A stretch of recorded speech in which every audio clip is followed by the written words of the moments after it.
ఇది శ్రీరాముడి ఉంగరం మరియు హనుమంతుడికి కాలచక్రంపై కలిగిన అవగాహన గురించి. కాలచక్రం మరియు ఉంగరం. మృత్యువును ఎవరూ ఆపలేరు. రావణ సంహారం ముగిసి రాముడు 1000 ఏళ్లు ధర్మబద్ధంగా పాలించిన తర్వాత ఆయన అవతార సమాప్తి సమయం ఆసన్నమైంది. అంటే రాముడు ఈ భూలోకాన్ని విడిచి వైకుంఠానికి వెళ్లాల్సిన సమయం వచ్చింది. 1. యముడి రాక. శ్రీరాముడిని తీసుకెళ్లడానికి యమధర్మరాజు అయోధ్యకు వస్తాడు. కానీ హనుమంతుడు ద్వారం దగ్గర కాపలా ఉన్నంతకాలం మృత్యువు యముడు రాముడిని సమీపించలేదు.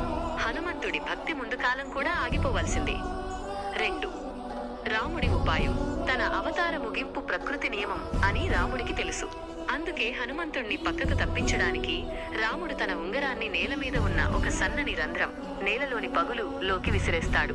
హనుమ, నా ఉంగరం పడిపోయింది, దాన్ని వెతికి తీసుకురా అని ఆజ్ఞాపిస్తాడు. 3. పాతాళ లోకంలో హనుమంతుడు.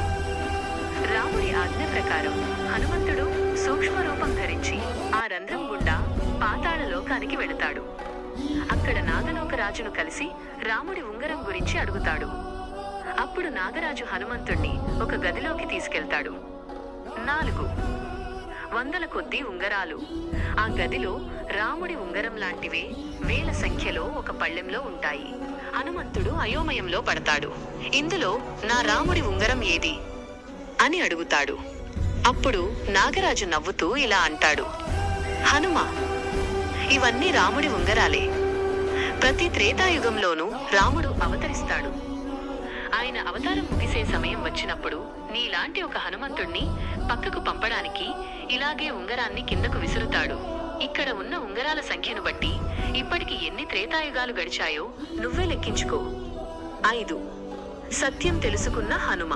అప్పుడు హనుమంతుడికి అర్థమవుతుంది, రాముడు కేవలం ఒక వ్యక్తి కాదు, ఆయన ఒక శాశ్వతమైన శక్తి.